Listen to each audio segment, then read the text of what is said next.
Hello and welcome to the Media Club. I'm your host, Matt Deegan. In the club today, there's going to be a little bit of Trump. Alex Farber, the media correspondent at The Times, joins me to tell us what it'll mean for our industry. Also on the programme, Miranda Sawyer has been the audio critic at The Observer for the duration of the podcast boom. She reveals the latest trends in the industry and her take on the paper's future. All that plus Will Wood, CEO of Multitude Media, on being a modern PR powerhouse, why publishers are struggling with Google's new T's and C's, and in the media quiz, we find out who's sorry, not sorry. That's all happening in this edition of the Media Club. Come on in. So welcome back to the Media Club. Before we get into it though, guests, I'd love to get your nominations for who should join. Will, we'll start with you. Who would you like us to add? I'm actually going to break the rules, which is poor form, given this was my first appearance. I might never be asked back. I'd like to nominate two people, actually. Elaine Penn and Graham Kibble-White, who you might be familiar with, both departing Bauer after a collective 35 years. And I think, we rely, as in our day job, on the people that are helping tell people at home the shows that they should be watching. And I think Elaine has done 20 years or so, 20 odd years.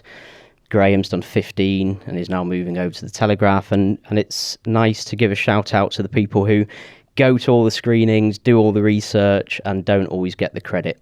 So they're my introductions to the club. Well, they can definitely join. Alex, who would you like to add? Well, I was slightly nervous about offering a controversial name, so I'll start with my safer bet, which was going to be Stacey Dooley, who was named, I should say, a trustee of the Griersons last night, which is a very influential documentaries body, and she was effectively recognised for coming from not a journalistic background and making way up to fronting some of really impactful documentaries, which was entirely well deserved. But I thought that really, you can't say who has had a good week in media this week without mentioning Elon Musk. And whilst lots of people may have an issue with the direction in which he's taken Twitter or X since he's taken it over, there's no doubting that his decision to endorse Trump has come good for him. And his $100 million, whatever it is, donation to the campaign is more than likely to come good for him. I'm going to put Elon Musk maybe to the membership committee. We'll see what they say about him. He'll get in whether we want him or not, won't he? Let's be honest. Very true. He'll just buy the media. He'll buy club. it. Well, maybe that's the way forward. Okay. Well, speaking of the elections, polls are pretty tight. But then the election was called for Trump, and he did much better than people thought, particularly people perhaps on the left, on the more moderate side, which the media generally is accused of being. Alex, did you watch any of it on TV? I did. I didn't. I can't say that I stayed up all night, but I flicked around a little bit between mainly the British broadcasters, the BBC, ITV, Sky, Channel 4. I think events moved much more quickly than perhaps they were anticipating, which was good in some respects, in that it meant there was plenty to talk about as the night developed. But it obviously meant that they had to be slightly more fleet of foot than they were perhaps anticipating. I really enjoyed, particularly Channel 4's coverage, I must say, stood out for me. In those periods where it felt noisy, it felt quite different, there was a different tone to it. And whilst, there's definitely an important role that the BBC and Sky and ITV plays with that very level-headed analysis, the noise that was created around the Channel 4 broadcast, it just felt slightly fun and irreverent and entertained me in the initial hours. Will, did you see any? Like Alex, I didn't stay up. I mean, it's a bit like watching a slow car crash at times. I probably was getting most of my airtime from the Rest is Politics podcast, and obviously getting their kind of increasingly depressed updates throughout the evening into the morning. I think it will be really interesting, because I think anybody covering news, it feels like the core narrative throughout the build-up was this is going to be on a kind of a knife edge, and actually... And even pollsters, it's that age-old, every time there's an election, debate about actually how much do people know, what is going on the ground. And I think there'll be quite a lot of kind of head-scratching going on among all of the news and podcasts that cover the subject, because it did feel like they were all pretty far off. Well, you talked about the rest is politics there. A lot of people saying it's the kind of podcast election. We sort of had this for our own earlier in the year, particularly younger men. Trump putting on a lot of podcasts, Kamala doing similar but maybe not quite the scale. Do you think that Trump's team recognised that there's a different form of media that's reaching lots of audiences?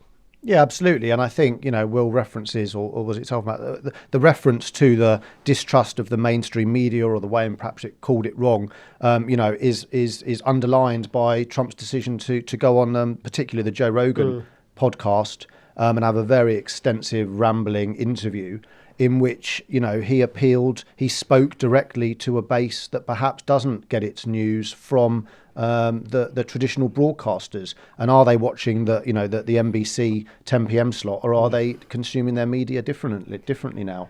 And I think that whether the Democrats recognised that opportunity and executed it the Democrats may well have recognised that same opportunity, but whether they executed it to the same extent is unclear. Will, when you sort of talk to your clients and TV companies or film companies, obviously we know that ratings for big mainstream shows are dropping.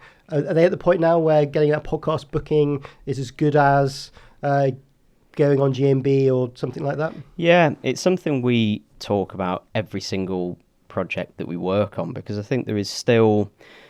Obviously, it's incredibly important to clients to be on the front of the Radio Times or the Guardian or whatever. And that is something that we will always, I think, for as long, hopefully, as that media exists, that will always be a really core part of all of our strategies. But that said, to the original point, podcasting is a phenomenal platform. I'm not just saying that so I get a second booking on this podcast. I love it, and it's the long-form nature of it. And in Trump's case... it's actually the perfect platform for him, because he can lean into the long, as Alex says, rambling discourse, and it's more informal, so he can say things that feel more throwaway. And yeah, it's for us, it's a really key part, because also they have a long tail. So, if you go on the one show, we have a really important part of our strategies, and it's incredible for what that show does. But it's quite an instant impact, whereas podcasting, and for clients who might be more relaxed in that setting because they know they've got the airtime to actually articulate themselves in long form rather than sound bites. Yeah, it's only, I think, going to grow in importance. Alex, when you look at it, you're a journalist, different publications now at the Times. A lot of the podcast interviews aren't the toughest interviews. Do you think sometimes people get away with going on podcasts or YouTube channels and don't really get their feet held to the fire? Well, I'm just listening to what Will's saying, and that question there, I don't think it's an either or. I think it can be a both and. And when we are in this environment of fragmented audiences, I think, that opportunity for a very hard-hitting, if you like, or incisive interview, that's still a legitimate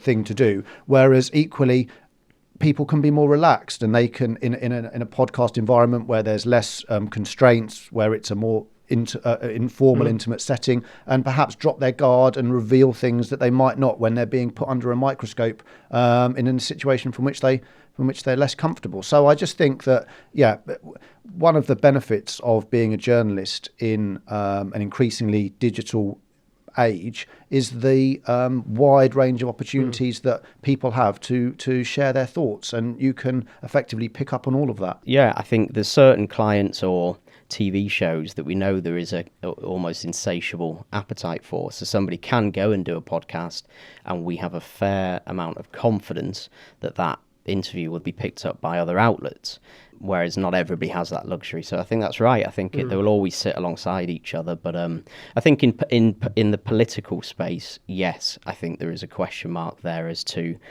what I think the media's key role there is holding power to account. And popular podcasts won't always do that with the same level of scrutiny as a BBC or certain other platforms.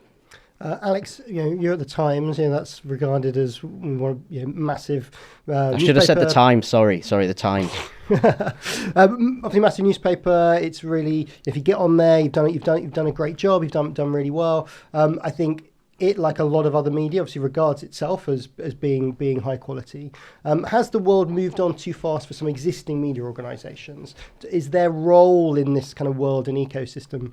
Do you think it's over-egged for the bigger boys, the new ones taking over control? No, I don't think so, because I think there's a recognition amongst the established media that they need to evolve, they need to adapt, they need to embrace, whether it's social media or podcasting. So I think there is an acceptance that they have these huge audiences, the established traditional brands, and that it seems to me that any media organisation that is surviving or thriving is alive to the potential to the requirement for it to serve its audiences and meet all their expectations. So in my experience, all of the mass media titles, whether it's the Telegraph or the Guardian or ITV or Channel 4 or Sky or the Times, they're all very aware. They're all staffed by digital natives, and they're conscious of the direction of travel. And the growth is in those new art forms and those new ways of working. And I think that look, private eye is the obvious exception, right? Arguably, that's a model that sits out there as a bit of an outlier. But beyond that, all of the big titles are really working in innovative ways. Well, someone who wants to focus on audiences is the new chair of the BBC, Samir Shah. He's been discussing the future of the corporation this week. He said, renewing the BBC's royal charter every 10 years is really odd. Alex, why is he saying that? Well, the reason that he's saying it's odd is that Samir Shah's come into post after 8 months, replacing Richard Sharp, and he has had a chance, he says, to get his feet under the table, look around, understand the landscape. He's an experienced BBC broadcasting journalist, it's worth saying, but nevertheless, he has taken a look at the landscape and assessed that of all the public bodies that exist, whether it's the British Council or whether it's the National Trust or the Bank of England, and he said none of these guys have to go in and regularly justify their very existence to the government. They are permanently enshrined. And so his view is that the BBC, rather than having to go through this psychodrama once every 10 years, which in effect is worse than that because there's a midterm review and then there's a long build up to these negotiations. So his concern is that they're permanently in this constant state of flux, and what it would be healthier for the BBC, rather than for it to be continually under scrutiny, for it to have the guarantee of a permanent position in the landscape and concentrate on what it does best, which is making programming. Will, is he right, or is he just suck it up? It's a public service, they get loads of money from us. I see both sides of it. I mean, I'm staunchly pro BBC, and I'll be out on the streets marching if I ever feel, as we nearly did under previous administrations, that it was at threat. I think I wouldn't like running a very small business, certainly not BBC size, but having a constant audit that really would put a lot of additional pressure on you. So I can sympathise with that. But also, everything we talk about is the evolution of the media industry. And I think, particularly when you've got public money involved, there is a bit of a necessity to constantly, 10 years is a long time in the media industry. So I'm not quite sure which side of the fence I sit on, but I think it's a really healthy conversation to have. And the fact that there are over 1,000 other organisations with that royal charter who don't have that same level of scrutiny might be an interesting kind of start point for that. Or maybe there's a compromise here. Maybe they do away with the mid-charter review, so that rather than that 5-year thing, they can just sweep that away and just say, fine, there's a concession. You can relax for at least 8 years before you've got to worry about it again. That's one possible middle ground there. Yeah, and there was some really interesting other points in what he was saying, in the sense of how there were protections almost for the commercial sector against the BBC when the BBC was originally looking at launching streaming services with other PSBs, and actually the argument is now, with the growth and size of those streamers, that the BBC needs a little bit of help to preserve its position. And again, I can really empathise with that. But then certain commercial operators worry about commercial creep from the BBC and talking about streaming propositions. There's issues around the Radio 2 pop-up channel, and they're nervous that if the BBC isn't held to account, there's the potential for commercial creep and potentially bias in its coverage. So, given the relative impact of the BBC, perhaps regards some of those other institutions that we've talked about, one could argue that it does need to be kept on a tight leash. Well, speaking about that Radio 2 spin-off, I heard we're about 2 weeks away from finding out what the BBC are doing with it. And the reason it's been delayed is because they need to find someone to do the Welsh translation. That's what someone told me of the document. Right. Okay, AI is stealing your stories and there's nothing we can do about it. That may be the conclusion to draw after the FT drew our attention to Google's T's and C's this week. Writing to the chair of the House of Lords Communications and Digital Committee, the FT's Matt Rogerson explains how even if you block AI crawlers from using their articles, Google can still use them for AI summaries. Alex, apparently the only way to stop this is to opt out of the main Google bot, which would sort of take you out of Google search. That can't be right, can it? Or the other way to do it is strike deals. And I think one of the things that it feels like there is a growing appetite for the publishers to do is to embrace what the tech companies are doing, and effectively, rather than trying to play whack-a-mole with stopping these things, is to get them to properly fund it and to say, well, if you're going to build businesses off our content, then we need to be compensated fairly. And so I think that really the way in which the industry is approaching this is through the more proactive way of saying, look, the genie's out the bottle to a certain extent, and our best bet is to try and formalise the agreement and make sure that we get a fair deal out of your use of our content. I mean, well, these AI companies are keen to grab all this data before any rules come in, aren't they? That's their key aim. Yeah, and I think, it doesn't feel like there is any stepping backwards now from that. Google is an enormous driver of traffic to outlets that really need that traffic to then bank advertising revenues and things. So, yeah, I think there just needs to be a discussion. It's an onward roll towards that being a much greater presence, I think, going forward as well. So it just needs to be about compensation and making sure that the people, journalists, outlets creating that IP are getting some kind of kickback for that use. I mean, when you do a search and it pops up, do you think this isn't, I'll look at that, or do you still click on those blue links? A bit of both. I mean, look, it feels like a relatively fledgling format still, so I haven't quite assessed the accuracy of it, but definitely there's been no glaring errors that I've noticed when I've been seeing those little mini search results of my queries. But, maybe this is something that will come back to Trump again. What's his decision regards legislating the press, legislating the companies? And, it might be something that he seeks to address or lets them get away with. I think the question for me, and this isn't a subject I know a huge amount in terms of the inner workings of AI with Google, but the bit that concerned me in kind of following the story loosely is those search results being tailored more and more specifically to people that are searching. And I think that is concerning, I think, to, there's a danger that people start going more and more into a kind of echo chamber of, in everyday use and also in specific topics. And I think that should be something that we need to all have a healthy interest in, because it gives Google a lot of power. It's hard to do mass media when you're just getting micro-targeted all the time. Yeah, exactly. Alex, thanks for joining us. Will, you're sticking around, and we're going to be joined by The Observer's audio critic Miranda Sawyer after these messages.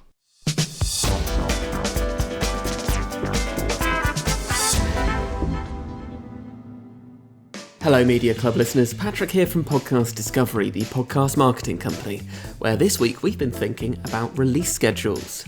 Two of the questions we get asked more often than anything else is, when should we put out episodes and how often should we be releasing them?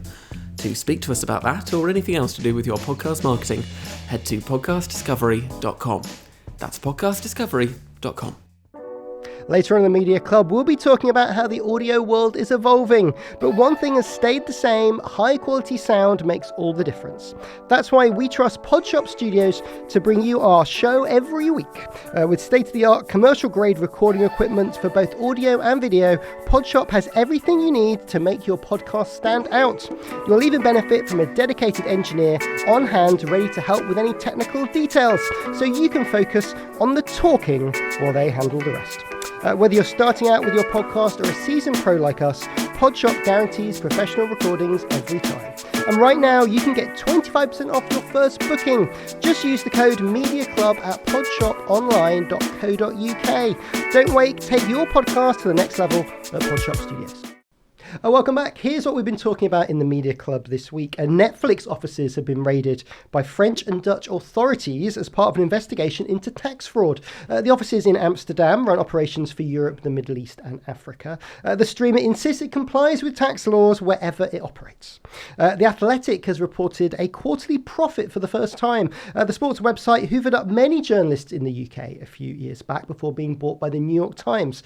Both subscriptions and advertising account for the uptick, as well as interest in the Olympics. And Times Radio Breakfast host Asma Mir is leaving the show at the end of January, she announced on Tuesday. She's been presenting the show alongside Stig Abel since the station launched 4 years ago. Miranda, you join us. Hello. Hiya. Who would you get to replace Asma? Well, I think there's no way she'd do it. I think Andy Oliver would be really good for this. Okay, yeah. But she wouldn't, why would she do it? She's Yeah. too busy having a nice time kind of talking, cooking and not getting up really early in the morning. But somebody like that, somebody lively like Asma, to kind of, slightly prick the pomposity of Stig. Yeah, I think she's done a good job. She's really good, yeah. Will, who would you add to the Times How big are their Radio budgets? Well, probably... Can they steal? Sarah Cox has been such an antidote for me, in all this stuff going on in recent times. Can they nab her? Can they compete? Wow. Steal from Radio 2? Yep. Well, someone that's just stolen from Radio 2 is Magic, and they've got Nikki Chapman is joining Magic to do evenings. Yeah, that is a good appointment, I would say. It is. Miranda, you're submerged in the audio world, and you've got a book out as well, haven't you? I have. Should I wave it? Yes, yeah, absolutely. What a lovely looking book. Look at that. Get it whilst you can. There it is. I love it. Tell us about it. Okay, it's called Uncommon People. It's a long title, sorry. Uncommon People, Britpop and Beyond in 20 songs. It's so long, isn't it? And it looks like a tape, you see. That's your 20 songs. Yep. So it's like, it's about 90s music in the UK. The peg is Britpop, but obviously everybody now just thinks Britpop is just Oasis versus Blur, which is just, boring. And I was working as a magazine journalist, Select magazine at the time, and we listened to all sorts. So I wanted to just expand it so it wasn't just Oasis, Blur, Pulp, and maybe Suede, that there were other things, that there was, the Chemical Brothers and Underworld and Prodigy and PJ Harvey and Tricky. And so I just put 20 songs together. Obviously, people are going to argue with those songs. That's fair enough. That's the deal. And then each chapter is a kind of description and an in-depth story of that group to show that it wasn't quite as, I suppose, plodding and white guy as I think it's now seen as. And, it was a very exciting time for UK culture, particularly music, but also, I suppose, fashion and art and all sorts. And, it isn't an exercise in nostalgia, I hope. It's an idea that youth is a time when these things happen, that it can be brilliant, and we should always celebrate that. So, were you over the moon when Oasis were reforming? I know, it's so nice up there. I can't believe it. What power you have. Well, what I did think, it's like 30 years. So it's like 1994 was kind of park life, and then 1995 was definitely maybe. So there is a kind of 30-year element to it. But yeah, I was incredibly lucky about that. Because Oasis, weirdly, they feature in my book. You might Where can you buy the book? Well, you could buy it anywhere. All good bookshops. And some bad ones as well. And bad ones too. Is there, what is the kind of the the book tour? What is the junkets? When you bring out a book, what do you have to do? Well, you have to do. I mean, you have to do a lot of podcasts, which is obviously fine. I quite like doing that. And you do radio. I did, lovely Jo Wiley, because she's very 90s, and I've done 5 Live. But podcasts are quite important, I think. I thought it was very interesting when you were talking about Trump. The ability to hit a lot of people that you might not hit in other ways with podcasts is really important. But then you do a little bit like a little indie group. Do you know what I mean? I'm like a very small northern indie band. So I've done Ilkley, and I'm doing Leeds, and I'm doing Manchester. That's the best one. So I've got little things that I'm doing as well. Well, is it tough to find places to put authors and to Not really. I think it's generally it's a longer process, because I think obviously you have the kind of the hardback release, paperback release, but also you have different windows that you're trying to hit. So you have the pre-Christmas bit.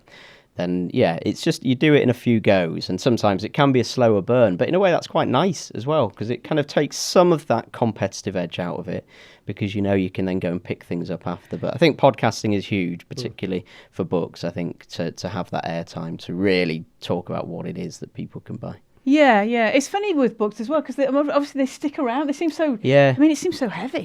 Yeah. Do you know what I mean? They just last a long time. They do, and I think, I'm talking to you. You've actually written a book. I haven't, but I think people, you invest so much time in them, and it's a physical thing that you can hold. So I think, authors, whoever they are, even if they're coming at it from outside books, comedians and so on, they love promoting books. You don't have any trouble getting them to do stuff, because they really do want to make sure that all those kind of really difficult hours where you sat at a laptop or banging your head against a wall, people still then buy it at the end of it. Yeah, it's an acknowledgement of all your hard work. Yeah.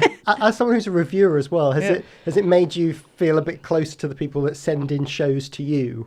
A little bit. I've always been conscious of that anyway, though, because I've always done a bit of presenting myself, so I would never...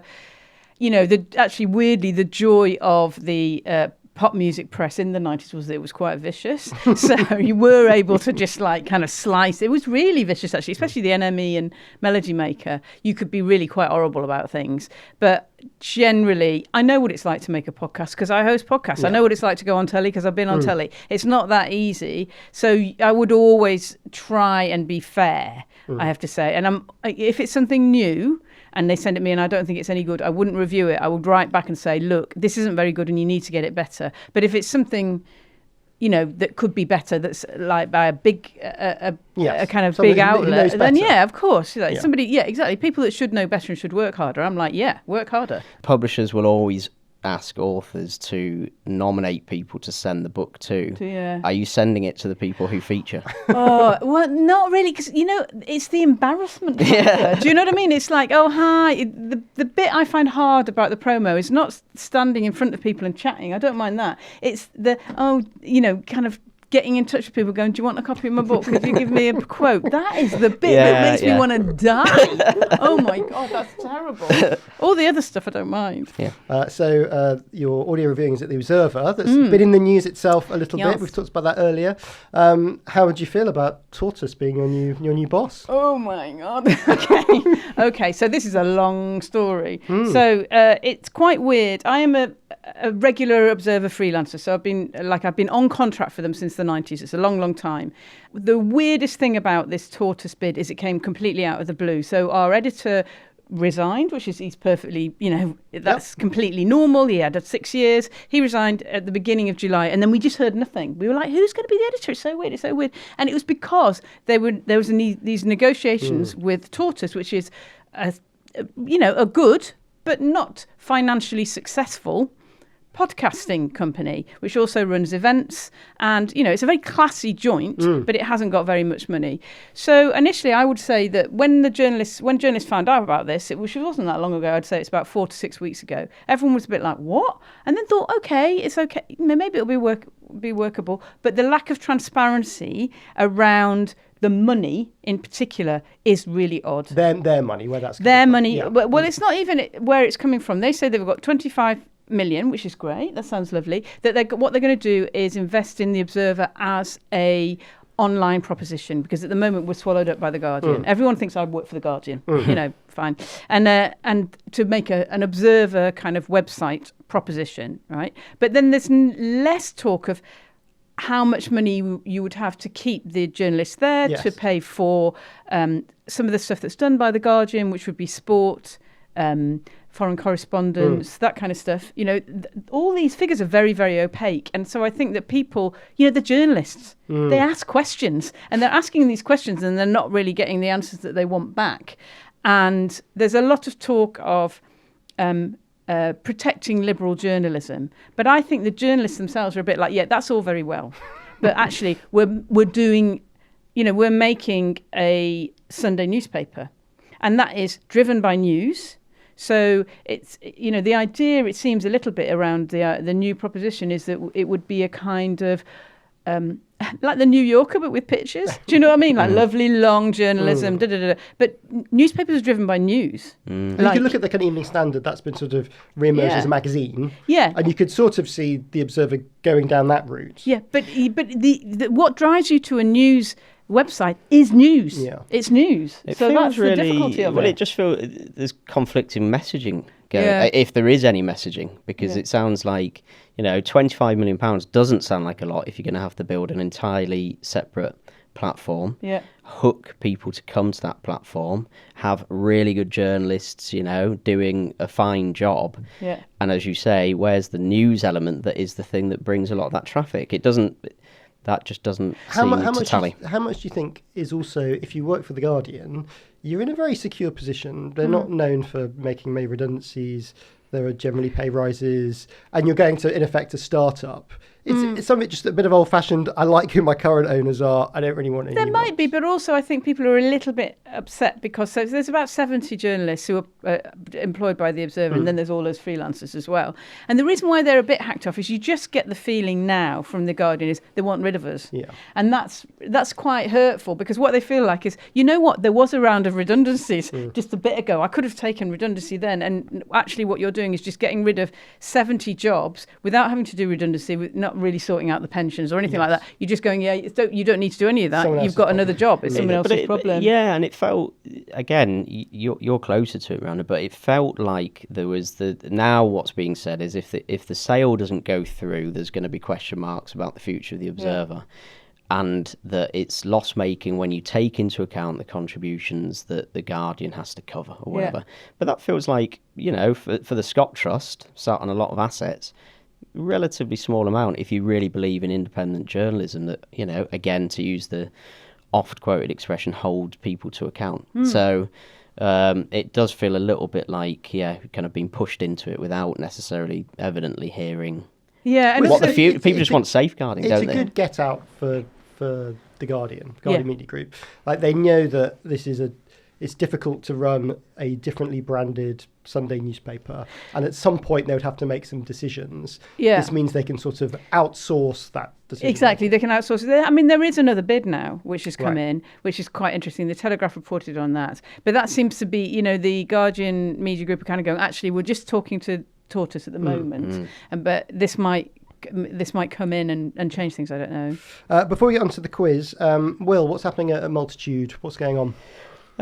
So, I mean, I say everything in the context when people ask me. It's been a really tough year in the industry, particularly TV industry, and we're in a way fortunate because we're a newer company. I say newer in that we've been going for about 12, 13 years, but we're, as a PR company, alongside much larger organisations, we're in a bit of a growth phase. So actually, we have different bits of the business. We've got a TV team that are thriving, but working with clients who are really having to do more with less. And does PR become more important in that world, where suddenly where money's being spent in commissioning, it's being put on kind of smaller, bigger things? I would argue yes, but also, again, underlined by the fact, or asterisk by the fact that money is really having to be scrutinised. Budgets are tighter, and so non-essentials, which I would always argue for PR being a really important part of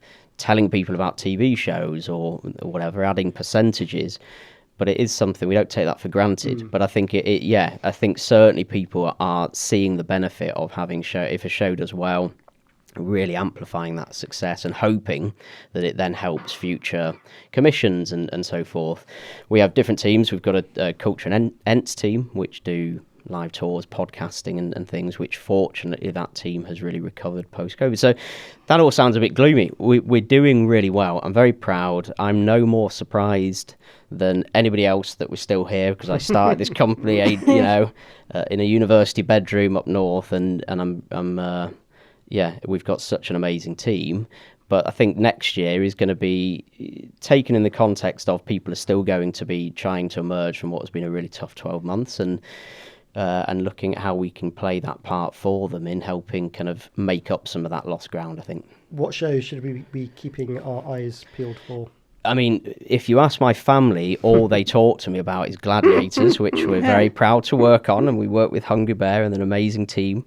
Thank you for having us.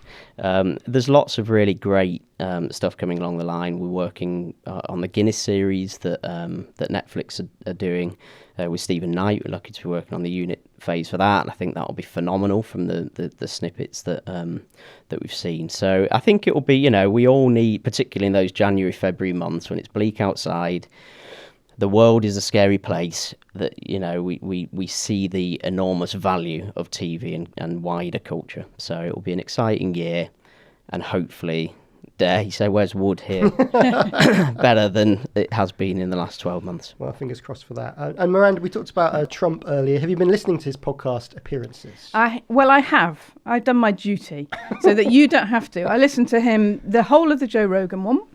And I also listened to Joe Rogan interviewing Elon Musk. So what's really interesting is, if you are not a natural Trump listener, I'm not a natural Trump listener, is when you hear him on Joe Rogan, is Joe Rogan asks him questions, and he pinned him down on a couple of things, actually. But because he does it in quite a warm and chatty atmosphere, and because it takes 3 hours, actually you don't get that kind of incredible, bombastic, awful, I find unlistenable Trump. You get a kind of different kind of Trump. And that's what I think. Like, I went to a Halloween party, and an older lady there was like, she listened to it, she thought Trump was great. And I was shocked. Yeah. But she was like, he was so, she couldn't vote, or anything, but she's a naturally left-wing person. She was like, he was just really friendly, and I understood him a bit more, and all that kind of stuff. And that's what that Rogan is really good at. But the interesting thing about Rogan is that he was a Bernie Sanders supporter. He wouldn't have Trump on his show even 2 years ago. And actually what's persuaded him more is Elon Musk. So with the interview with Elon Musk, that was much more of a, you're amazing, you put rockets on the moon, I think you're brilliant, you made Twitter an absolutely fantastic... He thinks it's a fantastic environment because it's free speech. From a communication point of view, look at it through my skewed eyes from a kind of comms point of view, it's really hard to go up against opposition, again, whatever side of the spectrum you sit on. I think we think of things very linear, and actually I think the world has changed, and I think social media plays a large part of that, in people are moved by issues more than they are a side of the spectrum. And people need to embrace that. It does feel, when we're at the start of the show talking about polls being way off and commentators being way off, it feels like there's a conversation being had with the masses that perhaps we sit in a bubble sometimes and don't it's the lean algorithm. Into. I'm not being funny about it. If you're like a nice liberal journalist, and what are you getting fed? You're getting fed nice liberal journalism, because of the algorithm, and it's completely different from somebody else's. That's exactly. I think the pollsters are kind of fell foul of that as well. Well, let's see how the algorithm has dealt with you all this week as we turn to the media quiz. This week it's entitled, Can I Quote You on That? I'll read you a quote from someone in the media this week. You tell me who said it and why they're in the news. I'm bigly big. Best of three. Buzz in with your name if you know the answer. So Miranda, you will say... I will say... Miranda. Miranda, that's boring. I'm going to say bong. Okay, Miranda, you'll say bong. Will, what does that mean? I need to say bing. Bing, bong and bing. That is very Trumpy. Okay, let's play. Can I quote you on that? So buzz in with your bings and bongs. Who said this week, if I was going to burn someone contemporary on our fire, it would be someone close to home, but it was actually just Guy Fawkes? Bing. I know this. Jeremy Clarkson, I believe. It was. Yeah. After claims that he burnt an effigy of Donald Trump. Clarkson's Farm's been renewed for a 5th season. Did you watch the other 4? I haven't actually, and I know that's probably quite remiss of me now because it has spun several series. I will. I'm sure it's as good as everybody says. But I haven't yet watched it. I've enjoyed it, even though maybe I shouldn't enjoy the man. Miranda, you a Clarkson's fan? No, I'm not interested. I have to say, I don't care about food. I don't care about farming, and I don't care about Jeremy Clarkson. So it's not my kind of thing. There's a worrying pathway, by the way, where farming is a big topic on the agenda here. Jeremy Clarkson with that show is only going to become more prominent. So maybe he'll end up running. Anywhere. No, he's not. Okay, question number 2. I'd like to apologise for the fact I'm dressed as a medieval baker. I'm about to film a scene. Genuinely don't know that. Should we go bung? It's got to be something to do with. Is it to do with Great British Bake Off? Another thing I know nothing about because it's about food. It's not about Bake Off. Will, do you know what it might be? I believe this relates to a live court case. Yes. Of which I can't possibly comment anymore. Always good to talk about a live court case. Ben Ashenden, who was one of a handful of comedians in court as witnesses for the TV indie Baby Cow, who've been taken to court over copying of a YouTube series. Right, Miranda, you've got to try and win I'm back doing really badly, sorry. But I know about Trump on Joe Rogan, so everything's fine. Question number 3. Who will be saying, "You heard it here first," again soon? I'm going to go bung. Yep. Is it Frank Skinner? It isn't Frank Skinner, though it is sort of connected to that. Oh. So I'll give you the point. This is Chris McCausland, who is one of a slate of recommissions from BBC Radio 4 Comedy. They came up with some announcements this week, didn't they, about a new show? I thought it was... Because Frank Skinner actually got a really... I mean, obviously, he had a bit of a tough time because he was elbowed from Absolute, although he's now got a really great podcast. He just kind of carried on doing what he did. But he's got a decent, and I rarely say a decent show at 6:30 on Radio 4, which is it's kind of about reviews on the internet, and I thought it might be that, but you've given me the point anyway. It's very kind of you. You can have the point. That's fantastic news, by the way, because I think the origins of me starting Multitude Media were at the Edinburgh Fringe, where comedy would go up and then leave with some sort of Radio 4 airtime, and it was so exciting. And the outlets, Mock the Week is gone, and 8 out of 10 Cats is paused or on ice or whatever the language is. So it does feel like there are fewer outlets for emerging comedy names, of which I believe Amy Gledhill, Chris Cantrill are part of this new season, and that's really exciting because they're amazing talent that need a platform to keep building their audience, and it's good to see Radio 4 seemingly being an outlier in commissioning more new comedy stuff. They do. They've always done it. I know. They've got rich heritage. And also they've got to compete with a lot of podcasts now and find a place for what they're doing. Yeah, it's true. It's that and TikTok as well, isn't it? Yep. You've got to do your TikTok as well. Yeah. Congratulations, Will, on your win. Thank you so much. As part of that, as your prize, you can find out who we should burn as an effigy on the show next week. Thank you to both of you. Also, thank you to Alex earlier on. Miranda, how can people keep up with your work and your writings? I suppose. Well, I mean, you can I'm still somewhere on the Guardian website under the Vague Observer handle. I'm there, but also, I mean, I'm on Instagram under Ms. Miranda Sawyer, and also Twitter. Same thing. I'm still there. And your book is called? It is called Uncommon People: Britpop and Beyond in 20 Songs. Available now, and we will put a link now in the bio as well. And Will, how can people keep up with what you and Multitude are up to? On all good social media platforms at Multitude Media. Don't try and find my personal accounts. I'm incredibly boring. Follow the work accounts. Great. Thank you both. Thank you. Thank you. And we want you to be a part of the Media Club as well. You can join. Membership is free. All we need is your email address. Just go to themediaclub.com, and sign up. Plus, you'll get an email from me each week about the show. My name is Matt Deegan. The producer was Matt Hill. It was a Rethink audio production with support from Podcast Discovery. I'll see you next week.